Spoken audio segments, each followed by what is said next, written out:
The laughter broke out the moment Eleanor Braddock stepped through the hall door, and Whitaker Crane didn't even bother lowering his voice when he said there was a reason she wore her hair swept to one side. It covered the left half of her face, but only half. The whole corner of the room laughed with him, not the uneasy kind of laughter people regret by morning, but real laughter, delighted, the laughter of people certain they will never be made to pay for anything. Nell stood still in the draft of snow that had followed her in. The wine-colored birthmark spreading from her left temple down past her cheekbone darker under the yellow lamps, and she pressed her thumb to the pulse in her wrist and counted to 20, the way her late husband had taught her to do whenever a room turned its face away. Then she walked to the empty stretch of wall beside the window and stood there alone, and no one offered her a drink, and no one spoke to her. People looked at her, and then looked away a little faster than usual, which was worse than laughter, because laughter at least admitted she was in the room. Then the sound in the hall changed, not louder but quieter, spreading inward from the door as though someone were turning down one table at a time, and Gideon Falco walked in, alone, with no one beside him, and that alone was what made people step back, because in that harbor city everyone understood that the men who need an escort are the men who can be touched. Crane raised his glass toward him with the smile of a man greeting a business partner, but Gideon walked past him, without stopping, without a nod, without a glance. He crossed straight through the dance floor, and the couples parted to either side like water off the bow of a boat, until he stopped in front of the woman standing by the window and looked directly into her face, all of it, not past it, not at the empty air beside her ear the way everyone else had for 28 years. "Mrs. Braddock," he said, "would you dance with me?" No one in the room was breathing, and Whitaker Crane's glass came down against the table with a small, dry sound. What not a single soul in that hall could have guessed was that before the winter was over, the woman they had laughed at by the window would find something that had lain untouched in a records box for 60 years. Something that would bring Crane's entire empire down in the very way his own buildings had come down, from underground, quietly, from the foundation no one had ever bothered to look for. And before it was finished, she would win back a name, though not her own. If this story reaches you, leave a like, share it with whoever came to mind, tell us in the comments where you're listening from, and subscribe to walk the rest of this road with us. Nell placed her hand over his, and the first thing she noticed was that 3 fingers on his right hand couldn't bend all the way. They were stiff, curled slightly inward, and he didn't hide them or explain. She didn't ask either. The band eased into a slow number, the kind of music people had been playing in halls like this one for 40 years, and the two of them began to move with an awkwardness neither made any effort to conceal. He was counting the beat in his head. She could see it in the way his shoulder hesitated for half a second every time he changed feet. She hadn't danced with anyone since the winter her husband died, and her body no longer remembered what to do with the weight of another person leading her. They stepped on each other's feet twice during the first song. Neither apologized. That was the detail Nell remembered longest about that night, longer even than the sound of a wineglass being set down on the table behind her. Neither apologized, because neither of them believed being clumsy was something that required an apology. It wasn't until the second song that he spoke. His voice was low, just loud enough for the space between them, no lower and no higher. He told her there were 6 buildings at the foot of the hill, bearing the Falco name, and over the past 2 winters, one after another, all 6 had first received yellow notices from the city, and then red ones pasted to their doors. He said that each time it happened, he hired a different engineer and paid more than he had paid the one before, and every time they told him the same thing, that buildings put up back when people still made bricks by hand were bound to crack, that he should patch the cracks and not think too much about it. He said that last part in the voice of a man who had paid to hear it 4 times, and was beginning to suspect that what he had been buying wasn't an answer at all, but reassurance. Nell didn't answer right away. She let him lead her through another turn, while she arranged in her mind the things she had seen during 3 years of walking through that neighborhood every evening on her way to work. Then she asked him 3 questions, leaving just enough silence between them for him to answer. The first was which floor the cracks had appeared on first. He said the top floor, and then they had spread downward. The second was which direction the windows faced, that had started sticking first. He thought for a moment, then said west, toward the bay, and he remembered clearly because an old woman on the 3rd floor had complained through an entire summer that she couldn't open her window to let the breeze in.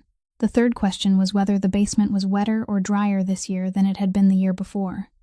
He said drier. He said it as though it were good news, almost with relief, the way people spoke about a roof that had finally stopped leaking.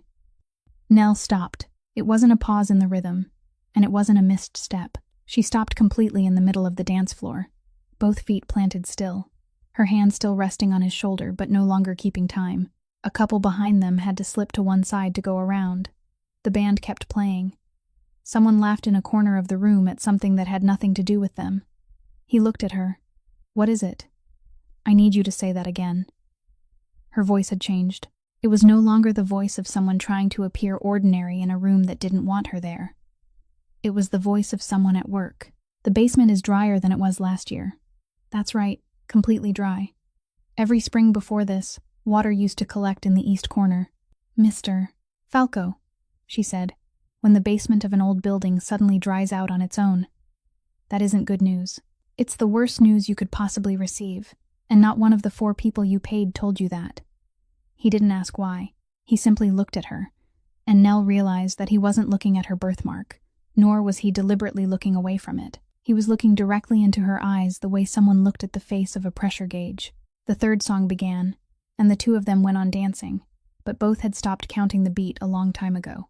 When the song ended, Bernadette Hallowell appeared at Nell's elbow and drew her out into the hallway beside the coat room, where the smell of damp wool mingled with melting snow.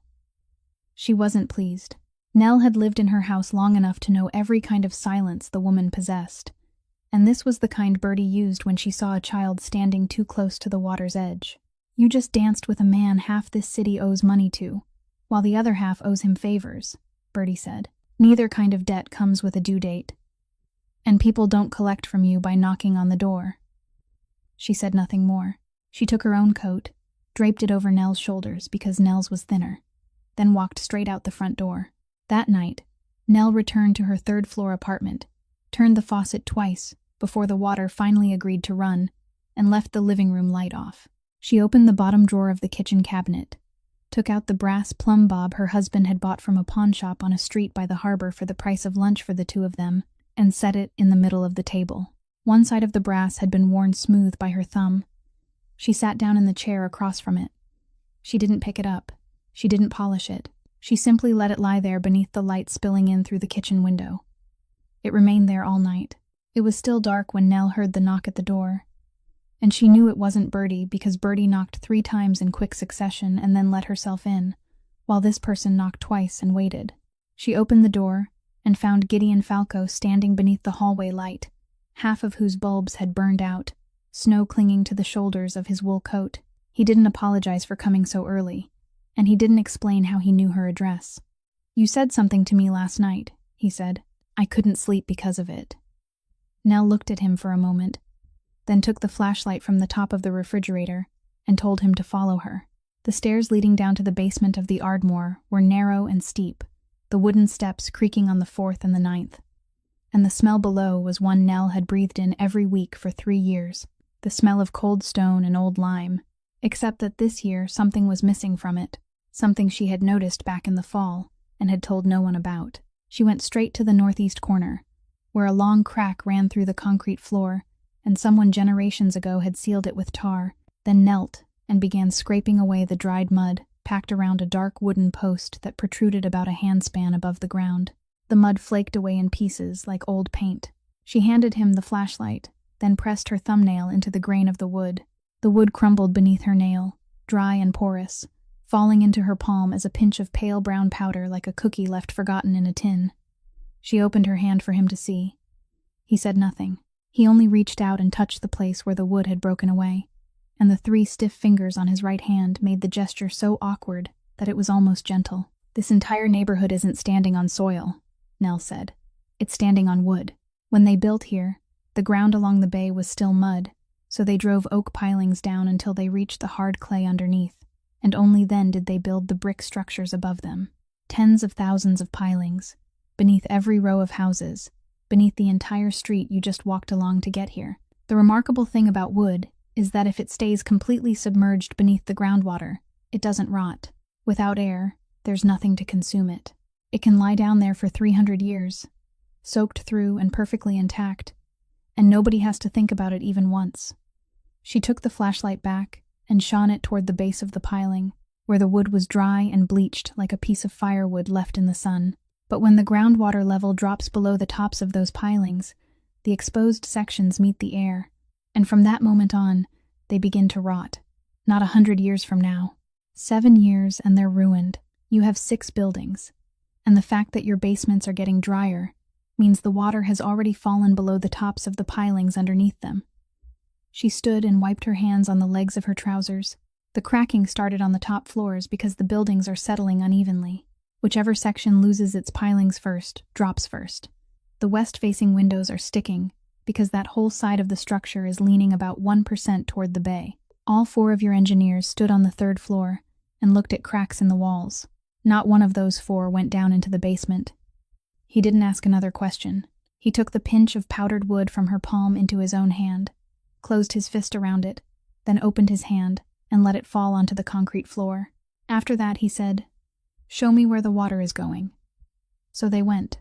Dawn slowly gathered around them as they climbed back up the hill, and they walked for 3 hours, not in a straight line but along the route Nell chose, weaving through one block after another. She stopped at the porch of one house and showed him the wedge-shaped gap between the front steps and the foundation wall. She stopped at a shuttered shop and told him to try pushing the door. It scraped against the frame at the lower left corner. She stopped beside an iron fence and showed him that it was still perfectly straight, then walked 2 blocks farther and showed him an identical fence, leaning steadily in one direction, like a line of trees before the wind. The higher they climbed, the clearer the signs became, and Gideon walked more slowly with every block, lingering longer at each place she pointed out. Sometimes he even turned around to look back at the row of houses they had just passed, as though he were seeing them for the first time. Their final stop was the sheet metal fence surrounding the construction site at the top of the hill, taller than a man, with the name Crane Development Group printed across it every few yards. Nell didn't look at the sign. She followed the base of the fence until she reached a gap between 2 sheets of metal.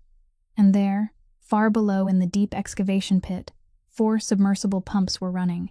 They ran without stopping, their sound steady and almost peaceful, while 4 black plastic pipes as thick as a man's thigh carried water up and around the rim of the pit, before emptying it directly into a storm drain beside the street.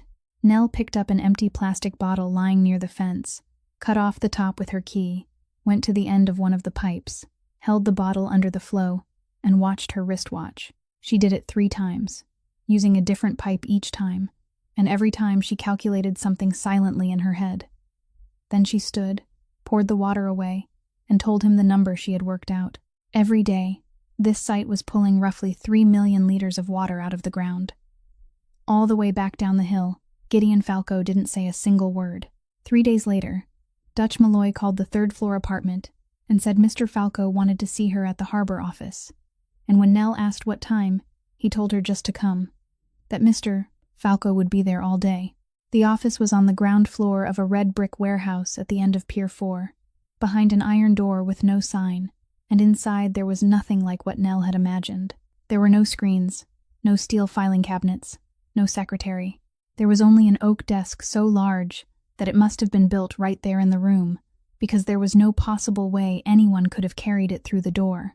A desk lamp, an electric heater, and 3 chairs. The door stood slightly open. Nell heard voices inside, so she stopped at the threshold, and the young man guarding the hallway looked at her, then looked into the office, then stepped aside, and she understood that allowing her to stand there and listen was a decision that had already been made. The man sitting in the chair across from Gideon was around 50, wearing a respectable coat, polished shoes, and neatly combed hair, the kind of man people at church would ask to count the collection money. His name was Ansel Pike. On the desk between them lay an open expense ledger and a stack of envelopes tied with string. Gideon didn't shout. He didn't stand, either. He simply placed both hands flat on the wood, all 10 fingers visible, the 3 on his right hand curled as they always were, and spoke in the voice of a man reading the weather report on an entirely ordinary morning. Mrs. Kowalczyk buried her husband in October, he said. She borrowed money from her daughter to pay the funeral home. Her daughter works the night shift at the hospital and is making payments on a car. That should never have had to happen, because there was an envelope that should have reached her within 3 days of her husband's death. The Union Burial Fund exists for exactly that purpose, and nothing else. Ansel Pike opened his mouth. Gideon didn't look at him. only tilted his head slightly, and Pike closed it again. I had someone compare the expense ledger against the receipts from 4 funeral homes in the neighborhood. 4 years. 11 envelopes. He paused, not for effect, but like a man waiting for the number to have time to settle. I'm not talking about money, Mr. Pike. Money can be recovered. I'm talking about 11 families in this neighborhood who stood beside a grave believing the Union had forgotten them. They still believe that today. I have no way to give that back to them. Pike managed one sentence, saying he would repay it, that he could arrange something, but his voice broke halfway through. 7 days, Gideon said. Not 8. Ansel Pike nodded too quickly, nodding again and again, and began talking about his car, saying he would sell it before the week was over. Don't sell the car? Gideon still hadn't lifted his hands from the desk. I know what that car is worth. It isn't enough, and you need it to get to work, because you're going to be working for a very long time. Then he said the last sentence in exactly the same voice, not even half a shade louder. Go home. Don't call me. I'll know on the 7th day. Ansel Pike stood. He had to grip the back of the chair, and the first time he tried, he couldn't get to his feet. He had to sit down and try again. When he passed Nell at the doorway, he didn't look at her. He didn't look at anyone. Nell heard him strike the iron doorframe out in the hallway. She stepped inside. Gideon lifted his hands from the desk and closed the expense ledger. He can't repay it, she said. You could tell by his hands when he held onto that chair. Maybe. What happens if the 7th day comes and he still can't pay? Gideon raised his eyes and looked at her. In 28 years, Nell had stood before every kind of gaze. Pitying eyes, curious eyes, eyes that hurried away to look somewhere else. This was different from all of them. There was nothing at all in those gray eyes then. No anger, no coldness, no threat, only emptiness. Like looking through an open window into a room where no light had been turned on. Then he'll pay with something else, he said. She didn't ask another question. He didn't say anything more. Outside, the sound of cranes drifted in from the pier, and someone was calling out a count to a loading crew. Nell said she had to leave if she was going to make it to her shift on time, and he nodded, and he thanked her for coming in the same tone a man might use after offering a guest a cup of coffee. That night, when Nell returned to the 3rd-floor apartment, she closed the door behind her, turned the lock, then stood still for a while in the darkness of the hallway. After that, she raised her hand and turned the 2nd lock as well, the one she hadn't used since the winter her husband died. He called her in the following week, and this time, he said it plainly from the very first sentence. He wanted to pump water back into the ground beneath his 6 buildings. He had already asked 2 other people, and both had told him it couldn't be done without permits, and he wanted her to take charge of it. Nell asked how much he intended to pay her, not because of the money, but because she wanted to know what category he had placed her in, and he answered with a figure exactly equal to what a licensed professional engineer would be paid, not $1 more and not $1 less. She accepted. On Monday morning, she was in the basement of the 1st building with a flashlight, a tape measure, and a hardbound notebook. And Dutch Malloy was there with 4 of his men, their hands tucked into their coat pockets. He looked at her for exactly 3 seconds, then turned to the man nearest him and said something just loud enough for her to hear. He said, Mr. Falco was paying a night shift cleaning woman to teach him how to keep a building standing. No one laughed, but no one said anything, either. Nell didn't argue. She had stopped arguing a long time ago, because arguing meant asking other people for permission to be right. She took a plain glass tumbler from her bag, the kind used for drinking water in an inexpensive diner, filled it from the utility sink in the hallway, then set up a ladder, climbed it, and placed the glass on top of the horizontal beam running along the west wall, directly where 2 lengths of timber joined. With a carpenter's pencil, she traced a line around the base of the glass. Then she climbed down, put the ladder away, and told Dutch Malloy she wouldn't touch that glass again, that he could keep the basement key, and that 3 weeks from now, he should come down here alone and see for himself which way the surface of the water was tilting. He asked what happened after that. She told him that if it was still level, he could call Mr. Falco, tell him she had been wrong, and she would leave. He shrugged, in the manner of a man humoring a child. That same week, Gideon Falco was asked to come down to the back room of the warehouse at the end of Pier 2. No one called it a summons. They only said the gentleman wanted to talk, and within the Longshoremen's Union, the gentleman meant 4 men, And those 4 men had been standing on these docks since the days when Gideon's father was still hauling freight with a handcart. The room held a long table, an old coffee maker, and 4 chairs that were already occupied when he walked in. No one stood to greet him. No one shook his hand. The oldest of the 4, Wendell Sokol, 81 years old and still driving himself wherever he needed to go, poured Gideon a cup of coffee and pushed it across the table. They didn't threaten him. That was what Gideon remembered most clearly about that afternoon. No one raised his voice, no one struck the table, and no one invoked his father's name to shame him. Wendell Sokol simply placed a thick stack of papers on the table, fastened at the spine with a metal clip, and pushed it toward him. 320, he said. That's how many households eat because of your signature. Not 320 people. 320 kitchens. Gideon didn't open the stack. He didn't need to. He knew what was in it. He even knew which names were on the first page and which names were on the last. We hear you've been sending people into the basements of your buildings, the second old man said. We hear you hired a woman who knows how to read cracks. There's nothing wrong with that. There is something wrong with it, Wendell Sokol said, and he spoke slowly, not harshly, with the voice of a man who had spent many evenings thinking about the sentence he was about to say. You're starting to look for the truth in a place where the truth has someone's signature written on it. I've worked these docks for 60 years. I know what happens when people start turning over papers. They don't turn over one sheet. They turn over the whole stack. And in that stack are labor contracts, timesheets, and the names of people who are still supposed to show up for work tomorrow morning. Gideon still said nothing. You want to be clean, the oldest man said, pushing the stack of papers farther toward him until its edge touched Gideon's untouched cup of coffee. Fine. We won't stop you. But you sit here and tell 4 old men something. Whose dinner are you planning to use to make yourself clean? The coffee maker made a sound and shut itself off. Outside, a long tugboat horn sounded from the mouth of the bay. Gideon Falco sat in that room for a very long time, and he couldn't answer the question.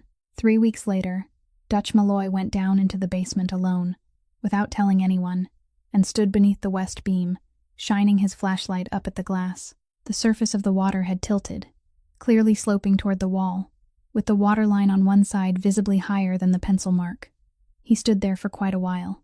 Then he went upstairs and called Nell, and the first thing he said wasn't an apology. He asked how many men and how many machines she wanted the next morning.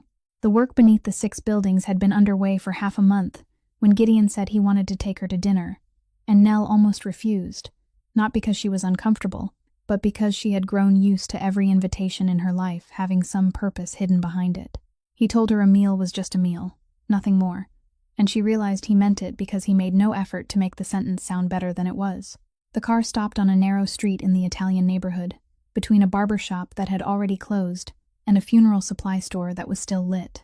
In front of them was a wooden door, painted dark green, with no sign, no menu posted in the window, and no light above it. Gideon knocked 3 times. Not fast, not slow, each knock evenly spaced like a count.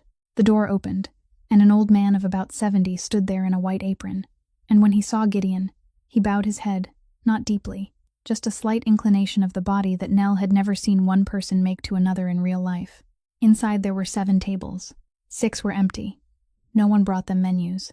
The old man came out with an unlabeled bottle of red wine, poured 2 glasses, then disappeared into the kitchen, and after that the food simply kept coming, one dish after another, soup first, then pasta, then a stew scented with lemon peel, and each time he set down a plate, he said something in Italian that Nell didn't understand, and Gideon answered in the same language, briefly, his eyes still lowered toward his plate. The food was so good that Nell had to put down her fork after the first bite. She had been living on boxed meals and canned beans for 3 years, and her body didn't know what to do with something cooked by a person who had time. "Is this place yours?" she asked. "No, it's his." He turned the stem of his wine glass once between his fingers. "The land is mine." She let that sentence rest between them for a while, and didn't ask anything more. At the end of the meal, no one brought a bill. The old man came all the way to the door, wiped his hands on his apron, took Gideon's right hand in both of his, the very hand with the 3 fingers that couldn't fully bend, and held it a little longer than an ordinary handshake. Nell saw that. She also saw that Gideon didn't pull his hand away. Behind the restaurant, 3 concrete steps led down into the alley, and snow had begun to fall again. The light, slow kind that wasn't heavy enough to settle. Gideon sat on the top step. He didn't ask whether she wanted to sit. He simply sat down, and Nell sat beside him, leaving a reasonable space between them. "My mother was a seamstress," he said. He said it while looking straight down the alley, not at her, and Nell didn't respond, because she had learned that when a person began with a sentence like that, the only thing to do was stay still. She made evening gowns, her whole life, from the time she was 17 until the year she died. She took work from the houses up on the hill, the names you've seen on the donor plaques in the children's hospital wing, wedding dresses, formal gowns, dresses for those winter fundraisers. He tapped his fingertips lightly against his knee. She worked on a treadle sewing machine beside the kitchen window because that was the brightest place in the house. She sewed at night because during the day she cleaned rooms at a hotel. By the last few years, her right hand wouldn't open all the way anymore. Her thumb curled into her palm. She could still thread a needle, but she had to hold the needle between two other fingers and use her teeth to hold the thread. He lifted his right hand into the cold air. The 3 fingers bent, then lowered it again.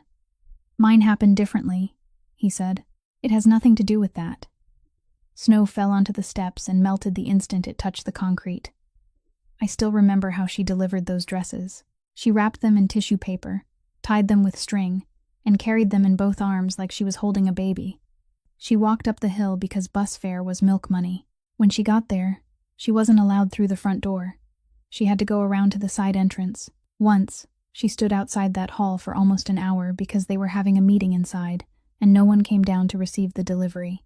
It was snowing then, too. I stood beside her. I was 9. He paused. She made dresses for rooms she was never once invited to enter. 40 years.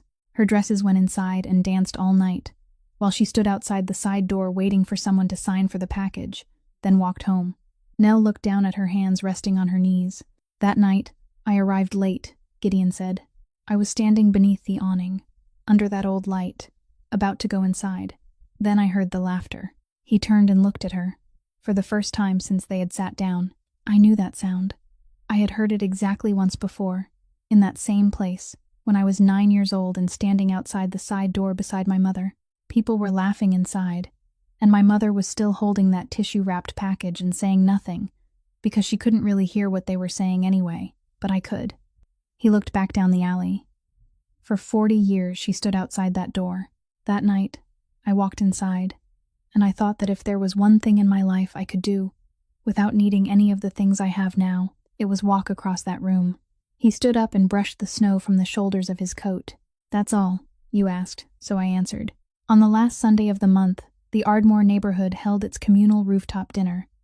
Just as it had once every month since Bertie was 20 years younger than she was now, and people stretched tarps against the wind, pulled out 2 folding tables, and brought whatever they had.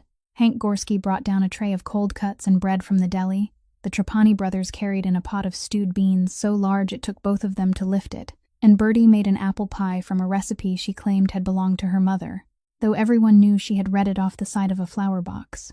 Nell arrived late because she had just finished her shift, her hair still damp, and she sat at the far end of the table, in the place with the least light, where she always sat. 7-year-old Junie Gorski ran around the table 3 times before stopping in front of her. She was holding a sheet of paper folded into quarters, its edges worn soft from having been carried for too long, and she held it out with both hands. "It's for you." Nell opened it. The drawing showed a woman with her hair tied crookedly to one side, standing beside a house, with an orange sun above them, and across the woman's face was a patch of purple, stretching from her forehead down to her cheek, colored in with great care, gone over so many times that the paper had become slightly glossy in that spot. "I used the purple crayon," Junie said. "The prettiest one in the box. It's almost used up, but I saved it." Nell couldn't say anything for several seconds. "Why did you choose that one?"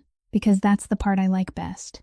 The little girl said it exactly the way she might have spoken about the color of a dress or a dog, then leaned across the table to take a piece of bread, and went on talking without waiting for an answer, saying that the following week she would be singing at the school winter fair beside the gymnasium, singing the song about Santa Claus, standing second from the left, and that her teacher had said the whole class had to arrive early because the school bus would pick them up at the end of the street.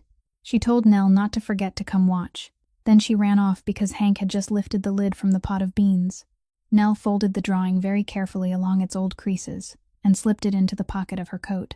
That night, when she got home, she took it out, smoothed it flat on the kitchen table, then taped it to the refrigerator door with 2 pieces of tape. She stood there looking at it. She stood there longer than she had intended. The letter arrived on Wednesday. It appeared in the mailboxes of all 8 households on the same day, identical in every case. Printed on heavy paper bearing the letterhead of the utility company responsible for the regional drainage system. The wording was very polite, due to increased maintenance costs and the need to upgrade the neighborhood's shared sewer infrastructure. The drainage system maintenance fee would be adjusted, effective at the beginning of spring. The new amount appeared on the final line in bold type. It was 3 times the old amount. Nell carried the letter downstairs to Bertie's apartment. Bertie read it once, set it down, then went to get her cloth-bound household ledger and the ballpoint pen she kept stuck in the sugar jar. She sat down and began calculating. She did it by hand, adding each column 1 figure at a time, her lips moving silently, and she calculated for all 8 households, not just her own, because she knew the income of every person in the building better than they did themselves. After about 20 minutes, she put down the pen. The Gorskys can make it through the end of summer. The Trapani brothers can last longer, 9 months, because the shop still has customers. Old Mrs. Marchetti is finished by the 2nd month, unless her daughter sends money home. She turned back a page. This place has 11 months, maybe 12 if we stop heating the 1st floor. No one can sue over it, Nell said. A drainage fee is legal. They have the right to adjust it. I know. Then why now? Why while this neighborhood is sinking? Bertie closed the ledger and pushed it aside. She looked at Nell across the table, and hers was the gaze of a woman who had lived in this neighborhood long enough to watch the same thing happen for the 3rd time. You think he wants the buildings? She said. You think he needs the brick and tile and these leaking roofs. He doesn't need the brick, Nell. He needs what's underneath it. Nell said nothing. This whole neighborhood sits on water, Bertie said. I grew up here, and I heard my father say that from before I knew how to read. What lies beneath our feet is worth more than everything standing on top of it put together. The problem is that for 60 years, no one ever bothered to ask who it belonged to. Nell picked up the letter, folded it, and slipped it into her coat pocket, in the same place where she had put the drawing earlier. On Friday morning, Nell knelt down and opened the cabinet beneath the sink, pushed the bottle of dish soap aside, and took out the old cookie tin whose properly fitting lid had been lost a long time ago. Inside were folded bills, a wedding ring that no longer fit, and the money she had been saving for 3 winters toward the hospital bill that was still hanging over her. She counted it twice, took out nearly all of it, leaving herself enough for 2 weeks of food, then folded the rest and tucked it into the inside pocket of her coat. She didn't tell Bertie. She didn't tell Gideon either. She caught the first bus out of the terminal, the one that left while it was still dark, and sat by the window for 4 hours with her hardbound notebook resting on her lap, watching the dirty snow along the highway slowly turn to clean snow, then to a thin drizzle as the bus entered the city. The State Archives occupied a gray stone building with a staircase so wide that someone had installed another handrail down the middle, and the 2nd-floor reading room held 14 wooden tables, though only 2 of them were occupied that morning. The archivist was a woman in her 60s, with short silver hair and reading glasses hanging from a cord around her neck, and the brass plaque on the counter gave her name as Cordelia Frayne. She looked up when Nell approached. Her eyes traveled over Nell once, from the shoes still wet with snow, to the hardbound notebook and the carpenter's pencil tucked into her breast pocket, and Nell prepared herself with answers to all the questions people usually asked before allowing her to touch anything. Mrs. Frayne didn't ask a single one. What do you need? Every record you have on the classification of underground water resources beneath the Southern Harbor District, from the earliest records you keep. Mrs. Frayne pulled out a request slip, wrote a few words, then stood. Take the 3rd table. It's near the window. There'll be more light there later. The first archive box arrived 15 minutes later, then the 2nd, then the 3rd. Nell stayed in that chair all morning. She read the driest language human beings had ever committed to paper, typewritten pages with entire lines faded nearly beyond recognition, maps folded into eighths and torn along the creases, meeting minutes in which 7/10 of the discussion concerned dividing up funds for repaving sidewalks. She ate the sandwich she had brought for lunch in the hallway because food wasn't allowed in the reading room, then went back inside. By afternoon, Her hands were cold because the room was kept at a low temperature to protect the paper. She found it in the fourth box, tucked between two maps of the sewer system. It was a city council ordinance issued during the administration of the mayor, whose statue now stood in the Riverside Park. And it was less than 2 pages long. Its meaning was simple. So simple that Nell had to read it 3 times to make sure she wasn't merely seeing what she wanted to see. The ordinance stated that the groundwater aquifer beneath the entire Southern Harbor District, because of its role in supporting the foundations of structures built on timber pilings, was classified as a public trust resource. That meant it didn't belong to the owner of the land above it. It belonged to everyone who lived over it, and the city merely held it in trust. And in the final paragraph, in the calm language of people writing law, the ordinance stated plainly that no private individual or organization was permitted to measure, assign value to, trade, or collect any fee based upon that resource. The ordinance had never been repealed. It had sat undisturbed in that paper box for 60 years. Nell copied down every word, then straightened in her chair and thought about the letter in her coat pocket, and she saw where the pieces joined. The letter sent to the 8 households clearly described the charge as a maintenance fee for the shared drainage system, and drainage fees were entirely legal. No one could sue over that. But if the money was truly being used to maintain the sewers, why had the fee tripled at precisely the time the neighborhood was sinking? She asked Mrs. Frayne to see the utility company's registered category filings, the kind of document no one ever read because it was nothing more than a table of codes used for internal reporting. In that filing, the charge appearing on the bills sent to the 8 Ardmore households wasn't listed under the drainage code. It was listed under the Underground Water Resource Code. Nell set down her pencil. A company classified revenue that way only when it needed to prove to the environmental authority that it had a legitimate source of income tied to groundwater extraction, and it needed to prove that when it was applying to retain a dewatering permit for a construction site. On the bill delivered to people's doors, he used one word. In the records he filed with the state, he used another. And that second word, according to the 2 pages lying on the table in front of her, was a word he had no legal right to use. Nell was about to return the 4th box to the counter. She had finished copying everything she needed, had marked the box number and page numbers in her notebook, and outside the light had already begun to fade. The last bus left the terminal before 7 o'clock that evening. She put the folders back in exactly the order she had found them, and when she pressed the final bundle into place, she noticed that the bottom of the box wasn't flat. There was a narrow compartment at the back, no wider than a handspan, the kind reserved for materials submitted after the main file had already been closed. Inside was a thin, stapled packet, its cover page, an archival deposit petition. On the line marked "Submitted by," written in blue ballpoint ink, the handwriting leaning slightly to the right, with a long hook at the end of the final D, the same hook she had seen thousands of times on electric bills, on notes stuck to the refrigerator. On the backs of postcards that were never sent were 2 words: O. Braddock. Nell didn't open the packet immediately. She laid her whole hand across the cover and kept it there, and she realized that her hand wasn't steady. It wasn't shaking badly. It simply couldn't remain still in one place. Inside was a copy of a structural inspection report. She recognized the form. She had filled out that kind of form several hundred times in her life. She recognized the way he wrote, too. Short sentences. No adjectives. 1 item per line. Measurements first, conclusions afterward. The report concerned groundwater levels beneath the Southern Harbor District. 3 monitoring points he had established himself with plastic tubing and a tape measure because the city hadn't provided equipment, and the differences in water level he had recorded over 7 site visits. In the conclusion, he wrote that the cause didn't lie within the residential district but uphill from it, and he recommended suspending the construction site's dewatering permit until an independent assessment could be completed. Mrs. Frayne passed the table, pushing a records card.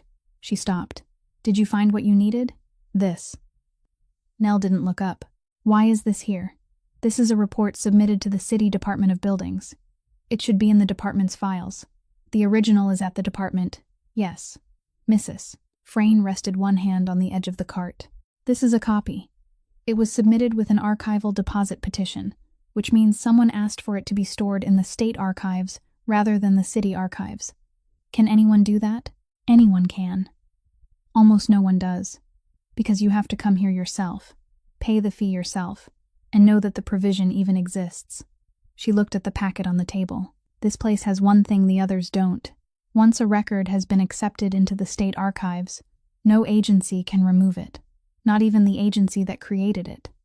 Once it's here, it stays here permanently. The original can be lost. It can be moved into inactive storage. It can sit inside a cabinet no one opens for 20 years. None of that affects the copy kept here. Nell turned over the petition. In the lower right corner was the intake stamp. Purple ink, still clear, with the date printed in small numerals.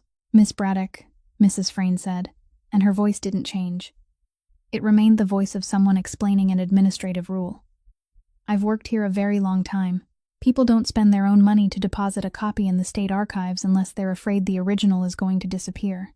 Nell stared at the stamp. She knew that date, not because she remembered what event it belonged to, but because she remembered that entire winter the way a person remembers a room they had been trapped inside for too long. She began counting, and she counted very slowly, working backward from the date she never had to calculate, because it lived inside her already, like a bone. 6 weeks. He had come here to deposit this copy, had paid the fee himself, had ridden a bus for 4 hours just as she had that morning, had sat at one of these 14 tables, and 6 weeks later he died at the construction site on the hill. During those 6 weeks, he came home every evening, ate dinner with her, asked where she had been inspecting that day, and never said a single word about the fact that he had been frightened enough to place a copy somewhere no one could ever take it away. The first sound that came out of her didn't sound like her own voice. It was short and raw, as though something had been compressed inside her chest for 3 winters and had only now found a way out. Then came another. She bent forward, both hands gripping the edge of the table, and she cried aloud in a reading room with 14 tables and 2 strangers. Cried in a way she had never allowed herself to cry, even at home, even in the dark, even on the night someone called to tell her he was dead. Mrs. Frayne said nothing. She walked away and returned a few minutes later, placing a box of tissues and a cup of steaming tea on the table, pushing both within Nell's reach. Then she took the cart and left, and she closed the reading room door behind her. She remained there for nearly another hour after Mrs. Frayne closed the door, and when she continued reading, she read the way she read everything, from top to bottom, skipping no line, not even the pre-printed lines at the bottom of forms that no one ever bothered to read. On the back of the final page was a small box reserved for acknowledgement by the relevant parties, and inside that box were 2 signatures. The first had been written with a fountain pen, the strokes heavy and slanted, with a long line drawn beneath the name, and beside it was a typed line identifying the signer as the corporation's president. The second was the round seal of the Longshoremen's Union, stamped in blue ink, with another signature crossing the edge of the seal. Nell stared at that round seal for a very long time.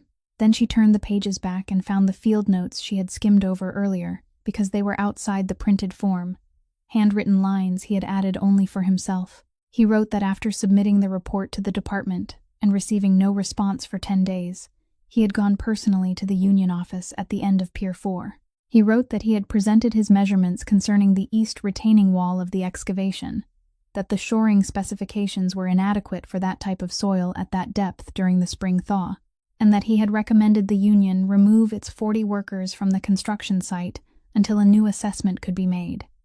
He had recorded the response he received word for word. The man sitting across the desk had said that the developer's engineer had signed off on the site as safe, that it was the middle of winter and those 40 men had nowhere else to go, and that the answer was no. Beneath that, he had added one more line in smaller handwriting, apparently written later, perhaps on the way home.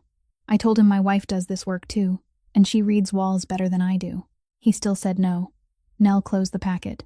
She wasn't crying anymore. She stood, went to the counter, asked Mrs. Frayne to make 3 certified copies, paid the fee with the folded bills she had taken from the tin box, and missed the last bus. So she spent the night in a boarding house near the terminal, in a room with 1 bed and 1 chair. She kept the packet of copies beneath her pillow. She didn't call anyone. 4 days later, 9 people sat in the back room of the Gorski family deli. Hank pushed 2 tables together to make one, and switched off the illuminated sign in the window earlier than usual. Bertie sat at the head of the table. The Trapani brothers sat beside each other. Old Mrs. Marchetti brought her daughter. Dutch Malloy arrived 10 minutes late and stood with his back against the refrigerator because there were no chairs left. And in the corner sat a man of about 40, wearing a coat thinner than the weather allowed, a document case resting on his knees. His name was Von Okafor, An environmental lawyer for a nonprofit organization whose office was above a laundromat. Nell presented for 40 minutes. She didn't use a single adjective. She opened her hardbound notebook and read the monitoring figures by date. She passed around photographs of the timber pilings, taken by flashlight and therefore dark and blurred, but the dry, bleached sections of wood were clearly visible. She placed 2 certified copies in the middle of the table, one of the 60-year-old ordinance, the other of the category code filing, and she explained how they fit together in language old Mrs. Marchetti understood the first time she heard it. She said nothing about the 3rd packet of papers, still lying in the pocket of the coat hanging behind the door. When she finished, no one spoke for a while. Then Hank Gorski turned the wedding ring on his finger, turned it exactly 7 times, enough for everyone sitting near him to count, then placed both hands flat on the table. "All right," he said. "So what does getting ready actually mean?" Von Okafor opened his document case. "It means filing an administrative complaint before the new fee takes effect, and filing it for all 8 households at the same time instead of separately. It means you need to agree on one person to serve as the representative. It means that from today forward, no one discusses this with anyone outside this room, including people you trust, because this neighborhood is small, and the other side has enough money to listen." He looked up. "And it means you need to choose a lawyer. Will you take it?" Bertie asked. "I will." "Why?" She looked directly at him. "You don't live here. You don't know anyone in this room. We can't afford you." Von Okafor didn't look offended. He closed the document case and answered very calmly. "Because this is a beautiful case, ma'am. The ordinance is still in force, the evidence is clear, and the other side has a name people recognize. If I win this case, my name will appear in every water resource law lecture in this state for the next 20 years. He stood and buttoned his coat. "You want me to tell you I'm doing it for justice? I've thought about that, but I'm taking this case because I want to win it, and I think that's the reason you should trust me more." Bertie watched him for another moment, then nodded. Nell stood and went to get her coat. She put it on, and as she fastened the buttons, she could feel the thickness of the packet in her pocket pressing against her ribs. She came the following afternoon without warning. The young man guarding the hallway started to say something, then looked at her face and stepped aside. Gideon was standing by the warehouse window with a stack of papers in his hand, and he turned when he heard the door. He said she had come at the right time, that he had just been about to call her about the 4th row of buildings. Nell didn't answer. She walked straight to the desk, reached into the pocket of her coat, took out the brass plumb bob, and set it down in the middle of the oak surface. It made a small, clean sound and came to rest there, the side worn smooth facing upward. "Do you remember my husband's face?" Gideon looked at the plumb bob. He didn't ask what she was talking about. He set the papers in his hand down at the edge of the desk, and he didn't sit, and he didn't take his eyes off the object. "Yes," he said. "He came here, sat in that chair, the one on the left." Nell stood still. "He brought a stack of measurements from the east retaining wall," Gideon said. "He spread them out on this desk, and went through every number with me. He said that if we left it as it was through the spring thaw, the soil behind the wall would push, and he asked me to pull 40 union workers off the site until someone could reassess it. And you said no." I said no. He didn't add another word to make the answer easier to hear. He let it remain between them the way she had left the plumb bob in the middle of the desk. "Why?" "Because the developer's engineer had signed off that the site was safe, and I knew his name. He had held his license for 20 years and had worked on 3 major projects in this city." He paused. "Because it was the middle of winter, and those 40 men had no other site to go to. The piers were frozen, freight wasn't coming in, and if I pulled them out, they would sit at home until March. I sat at this desk and calculated what 40 kitchens for 3 months meant, and I made the decision based on that number. And the third reason." Gideon was silent for a while. "Because he was a city inspector I had never met before," he said, "and the other engineer was a man I had eaten with. I trusted the man I knew more than the man I didn't. That's the whole reason, and it isn't any prettier than that." Nell nodded once, very slowly. "Did he tell you about me?" That made Gideon look up. "Yes." "What did he say?" "He said his wife did this work too, and that she read walls better than he did." Gideon said the entire sentence, neither faster nor slower than anything else he had said. I still said no. "So you knew who I was?" "I knew." "Since when?" "Before that night at the hall." He put both hands on the back of the chair but didn't pull it out. I knew your name. I knew where you lived. I knew which company you worked the night shift for. I knew that for 3 years you had walked through my neighborhood every evening. I stood at this window and watched you pass more times than I care to count. And you never came down. No. Not until the night you heard laughter beneath the awning. Gideon didn't answer.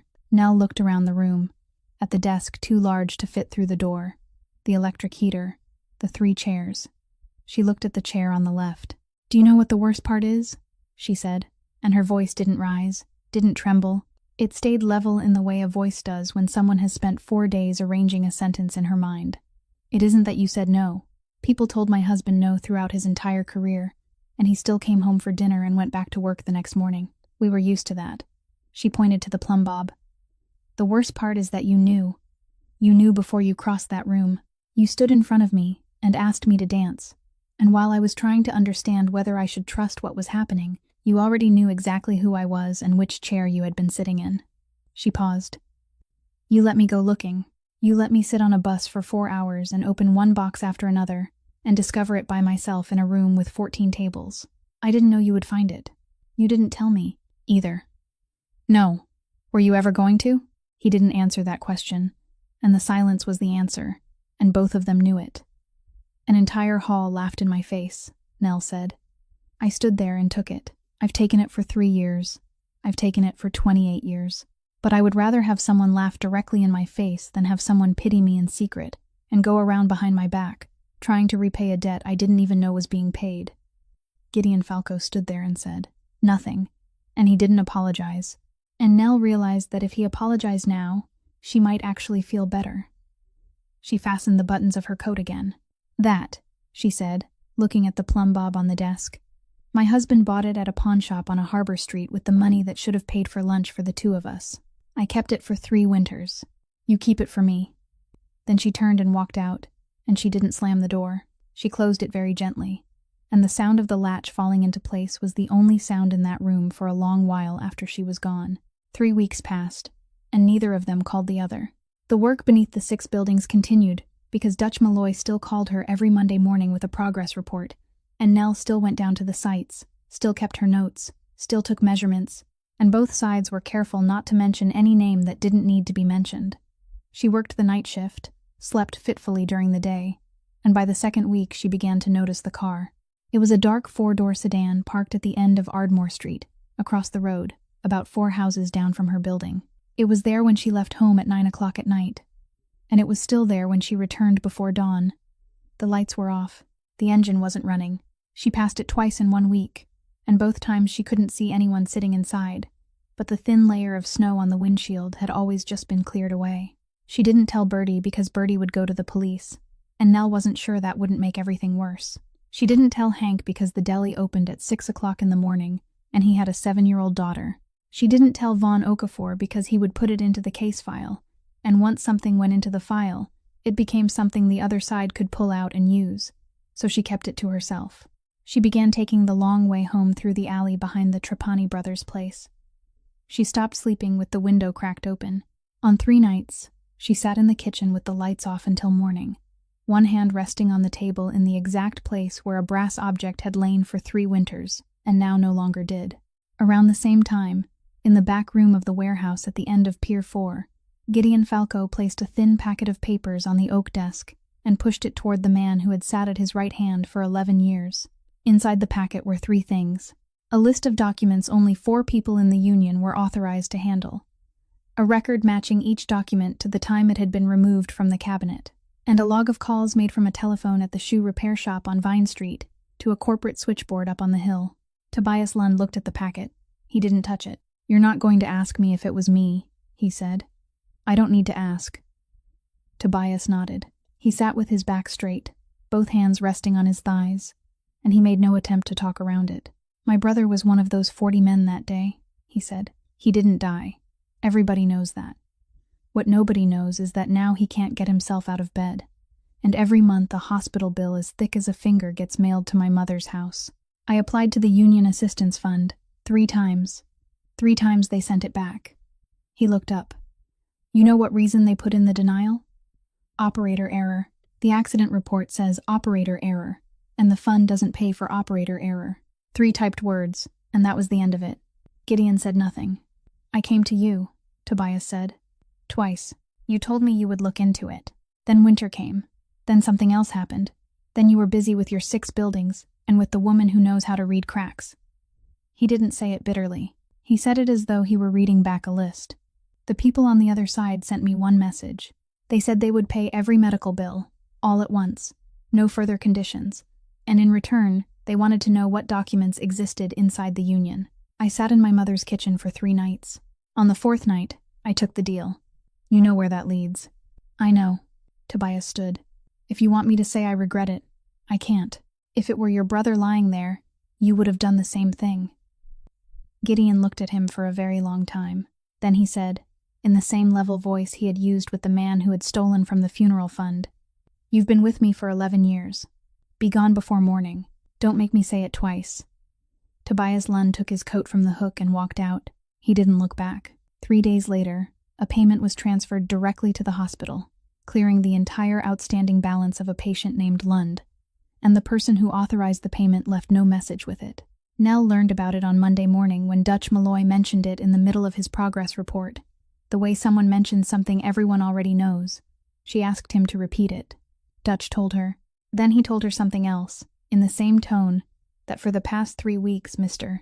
Falco had assigned someone to park at the end of Ardmore Street every night from 9 o'clock until dawn, and that the person was him, and that he brought coffee in a thermos, so it was no trouble. Nell stood motionless in the middle of the basement with her notebook in her hand. You've been parked there for 3 weeks. Yes. And nobody called me once.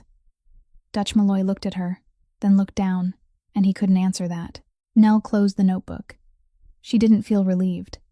She felt something entirely different, hot and sharp, rising from the center of her chest. For 3 weeks, she had taken the long way home through the alley.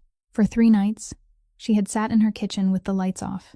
She had been frightened enough to change the route she took home, and all that time, one 10-second phone call would have been enough. Tell him something for me, she said. Tell him that if he intends to watch over a woman's front door, the least he can do is have enough courage to dial her number first. The cold wave came down during the last week of the month, and it was unlike any winter even the oldest residents of Ardmore could remember. For 4 nights in a row, the temperature plunged far below freezing. The outdoor pipes on 3 houses in the row burst, and the ground beneath the neighborhood contracted the way clay along the bay always contracted after water had been drawn out of it, and the earth had frozen hard. Nell knew what that meant. 3 days earlier, she had written in her notebook that the gap between the front steps and the foundation wall had widened again, and she had called Vaughn Okafor, and he had told her the administrative complaint still needed another 4 days before it could be filed. She woke before daylight because of a sound. It wasn't loud. It was the sound of wood splitting along the grain. A long, dry crack that traveled up from beneath the floor, through the legs of the bed, and disappeared into the wall. Nell had heard that exact sound only once in her life, at a construction site her husband had taken her to when they were both still new to the profession, and the foreman that day had shouted for everyone to get out before the second crack had time to come. She got out of bed. She didn't put on a coat. She opened the apartment door, switched on the hallway light, and looked down toward the main staircase, and she saw it immediately. The handrail was no longer straight. It sagged in the middle, and the second-floor landing had tilted enough that a shoe someone had left behind was sliding toward the corner of the wall. She didn't go down. She turned around and pounded on the first door.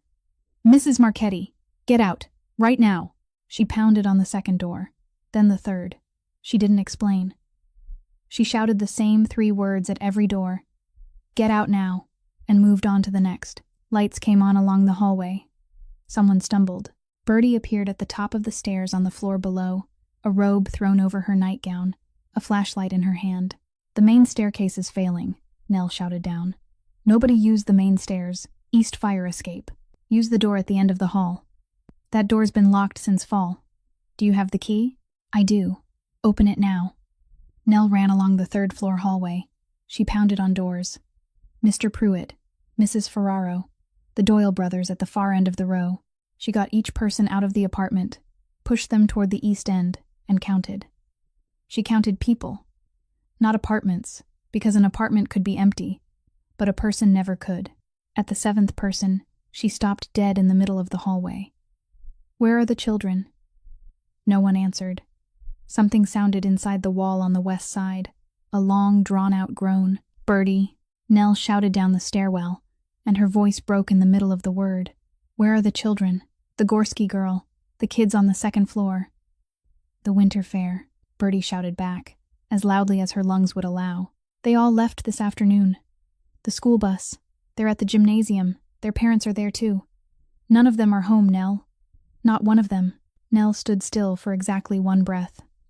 Then she turned and kept going. The 8th person. The 9th. Mrs. Ferraro couldn't find her shoes, and Nell pushed her into the hallway in her socks and told her to keep moving. Shoes could be replaced. The 10th was the older Doyle brother, who kept insisting on going back for his medication, and Nell blocked the doorway and asked what medicine. He said his heart pills, and she told him to point to where they were, that she would get them, and he was going outside. She went in. She got them. 4 seconds. She came back out. The east fire escape opened onto an iron staircase, bolted to the outside wall, glazed with ice, and Bertie stood at the top scattering salt from a bucket no one knew where she had found. People went down one at a time, gripping the railing, and Dutch Malloy came running from the end of the street with 2 other men, and they stood at the bottom of the stairs helping each person safely onto the ground. Nell counted again on the sidewalk. 10. She counted once more. 10. "Who hasn't come out?" "Pruitt," Bertie said. "I haven't seen Pruitt." Nell looked up. The window of apartment 3B was still dark. High above them, on the west side of the building, another crack sounded, longer than the one before, and this time Nell could hear how many layers of timber it traveled through before dying away. She stepped toward the door. A hand caught her arm. She turned, and Gideon Falco was standing there, without a hat, without gloves, and she had no idea when he had arrived, and no time to ask. "Which apartment?" he said. 3B. End of the west hallway. The latch on that door has been warped since fall. He has to shoulder it open. "Which staircase?" "East. Only east. Don't step onto the middle landing. It's already tilted." He went. Dutch followed him. Nell stood on the sidewalk in house slippers and a thin nightgown, snow collecting on her shoulders, and she counted the people around her for the 3rd time, and she still counted 10. On the 3rd floor, Gideon Falco moved along the west hallway, and the floor sloped beneath his feet by about 1%, enough to make each step feel heavier on one side. The door to apartment 3B was closed. He pounded on it, and heard Mr. Pruitt inside, heard him yanking at the doorknob again and again, while the warped latch refused to release. He told the old man to step back from the door and move to the left. He waited 2 seconds for him to get clear. Then he drove his shoulder into the spot just below the lock, once, twice, and on the 3rd blow the wooden frame cracked and the door burst inward. Mr. Pruitt was 84 years old, and he couldn't find his glasses. Gideon didn't wait. He put an arm around the old man's back and guided him into the hallway, where Dutch Malloy was already waiting with 3 timber braces taken from the truck, setting them diagonally into the corner of the wall beside the stairwell frame and hammering wedges into place, working quickly without saying a word. They made their way to the iron fire escape on the east side. Ice covered the steps, and Dutch went down first, placing the old man's foot carefully on each step one at a time. Down on the sidewalk, Nell counted again. 11. Then she turned and ran back through the front entrance. She heard Bertie shouting behind her. She didn't stop. She climbed to the 3rd floor by the east fire escape, went into her apartment, and on the kitchen table were 2 cardboard boxes, holding everything she had brought home from 4 hours on a bus and 3 years of walking through this neighborhood. The certified copies, her hardbound notebook, Owen's field notebook, and the photographs taken by flashlight. She lifted one box into her arms. She couldn't carry both. Gideon appeared in the doorway and picked up the other one. They didn't say anything to each other. He went first, she followed, and they descended the iron staircase while the sound inside the west wall changed from cracking into something else, lower and longer, like an old ship beginning to lean. They came out through the lower door and had made it about 10 steps along the sidewalk when the west wing of the building collapsed into the backyard. It didn't come down with one great crash. It descended the way a person drops to his knees, more slowly than anyone would expect, and brick dust rose white beneath the streetlights before the falling snow pressed it down almost at once. The second-floor windows shattered with it. Before, There had been a bench and a clothesline in the backyard.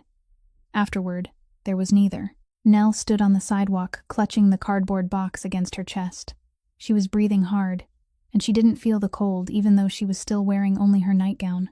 She stared at that backyard, the yard where every summer people had carried tables outside and eaten dinner together, and she couldn't say anything. Gideon set his box down at the curb.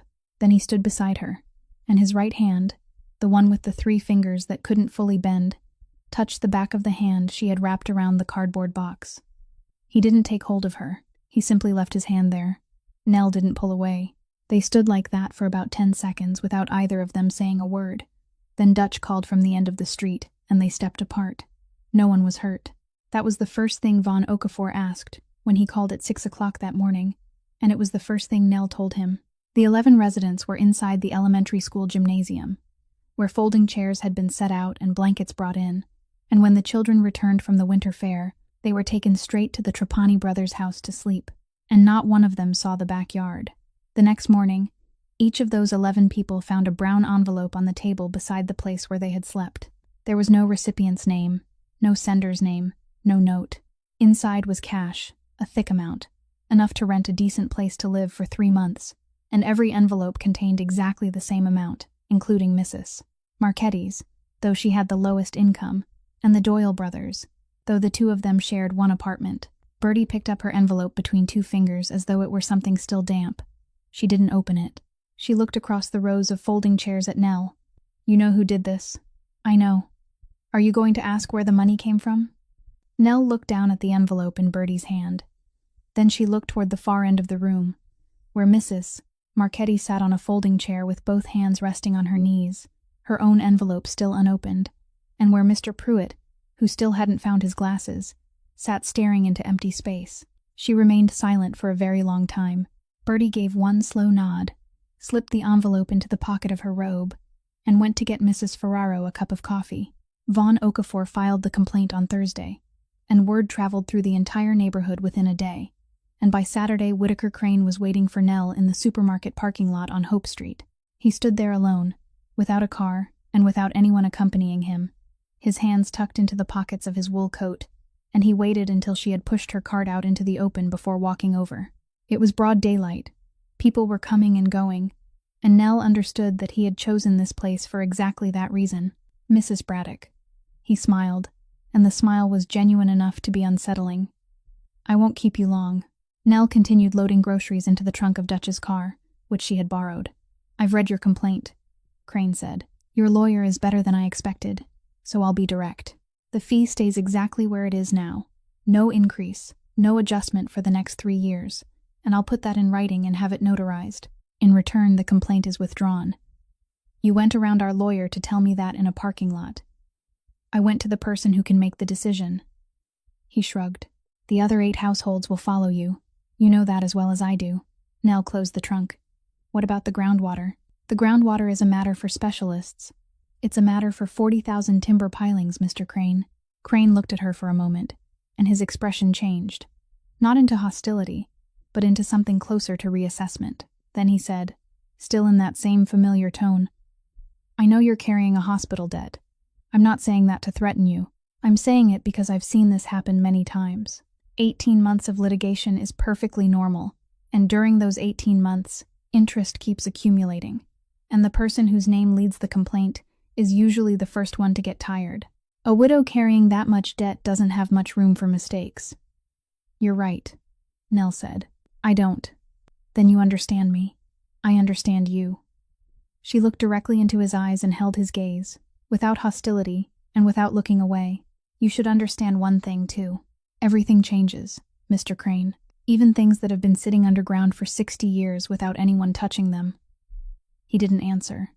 He nodded, bid her a very polite goodbye, and walked toward the far end of the parking lot. That evening, Nell sat at the kitchen table in the Trapani brothers' home, where she was staying temporarily, opened her hardbound notebook, and wrote down the conversation word for word. She recorded the location, recorded that he had come alone, recorded the sentence about her debt, every single word, and signed her name at the bottom. The summons arrived on Wednesday. It had nothing to do with the groundwater case. It was a civil complaint filed by the cleaning company where she worked the night shift, alleging that employee Eleanor Vance had used a name that didn't match her identification documents when signing her employment contract, and that based on that declaration, she had been entering restricted floors of a client-owned tower for 3 years. Nell read to the bottom of the page, to the signature of the person who had filed the complaint. It wasn't Crane. It wasn't a lawyer.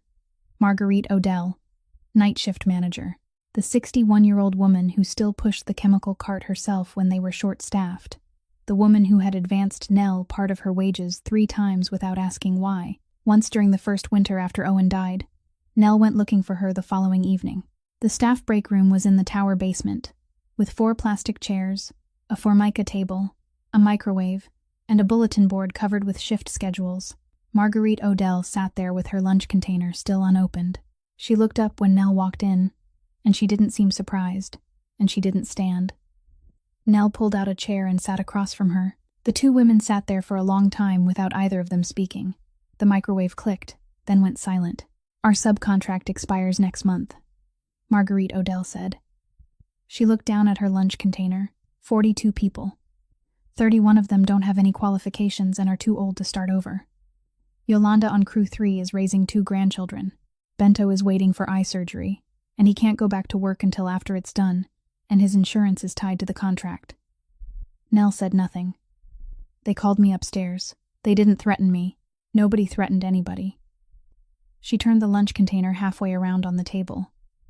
"They only said there was a problem in the personnel records, and that if the company handled it internally, the contract would be considered for renewal in the usual way. You knew my name from the beginning." "I knew."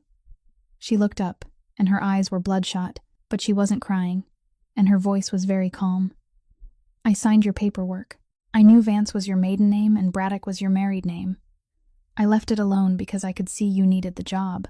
Then you also know this complaint isn't true." "I know." She didn't apologize. Nell realized Marguerite was deliberately refusing to apologize, because an apology now would be something she offered in order to make herself feel better, and she wasn't allowing herself that relief. "Give it to your lawyer," Marguerite Odell said. "Do whatever you have to do. I'm not asking you to withdraw anything." Nell remained seated for a while longer. Then she stood. She walked toward the door, then stopped, turned back to the table, picked up the lunch container, opened the lid, put it in the microwave, and set it for 2 minutes. Then she left for real, the steady hum of the microwave turning behind her. Gideon Falco came to Vaughn Okafor's office on a Monday morning carrying 2 cardboard boxes tied with string, and he carried them himself up the narrow staircase above the laundromat because he wouldn't allow anyone to come with him. Inside the boxes were every labor supply contract the Longshoremen's Union had signed with construction contractors across the city over the past 7 years. Daily timesheets, internal meeting minutes, and the accident file from the construction site on the hill, along with a comparison between the number of workers the union had assigned there and the number of workers whose names appeared on the insurance rolls. Vaughn Okafor opened the first box, read for about 10 minutes, then closed it and sat up straight. "Do you know what's in here?" "I know." "Then you also know this doesn't only implicate the other side." "I know."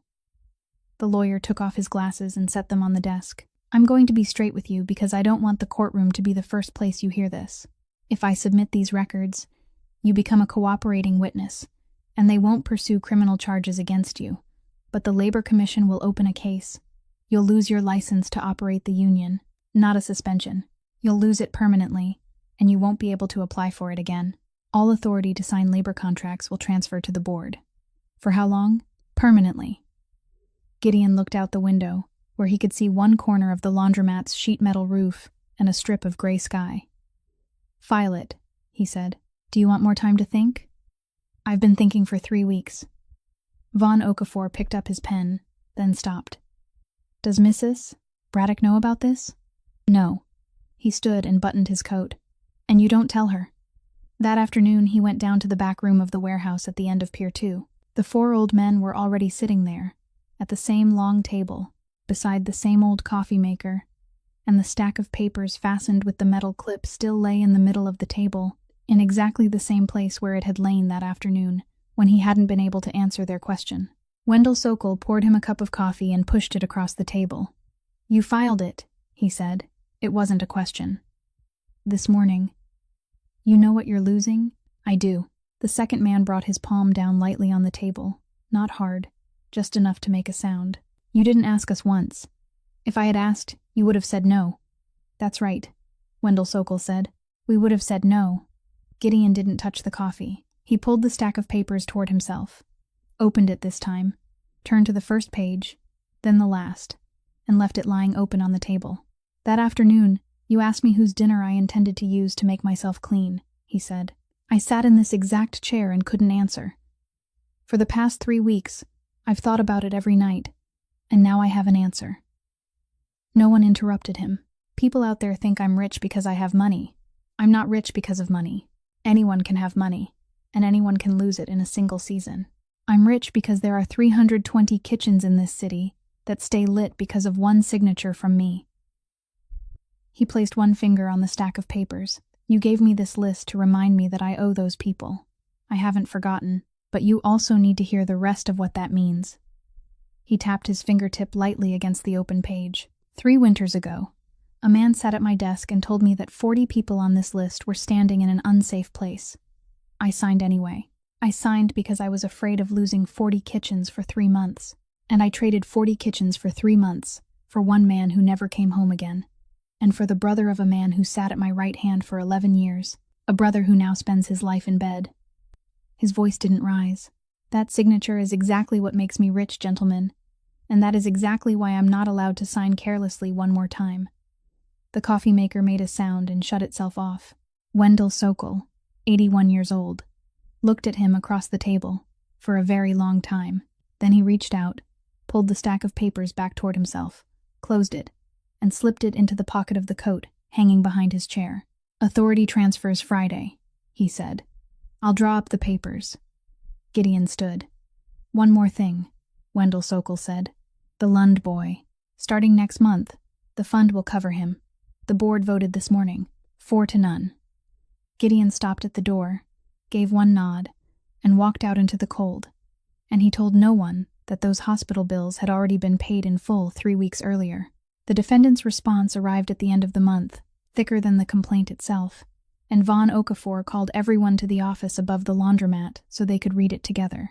He didn't soften it. Crane's lawyers didn't touch the 60-year-old ordinance. They didn't say it was wrong, didn't say it was false, didn't dispute a single word in those 2 pages. They brought out something else. An urban reform statute enacted back when the textile mills along the river were still sending smoke into the sky.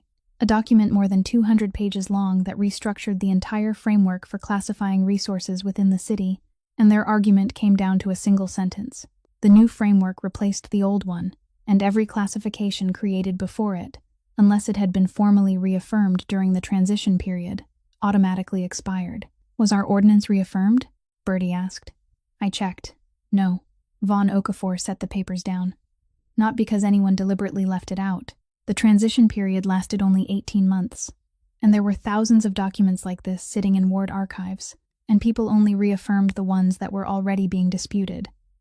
So what are our chances now? He didn't answer quickly, and he didn't avoid the question.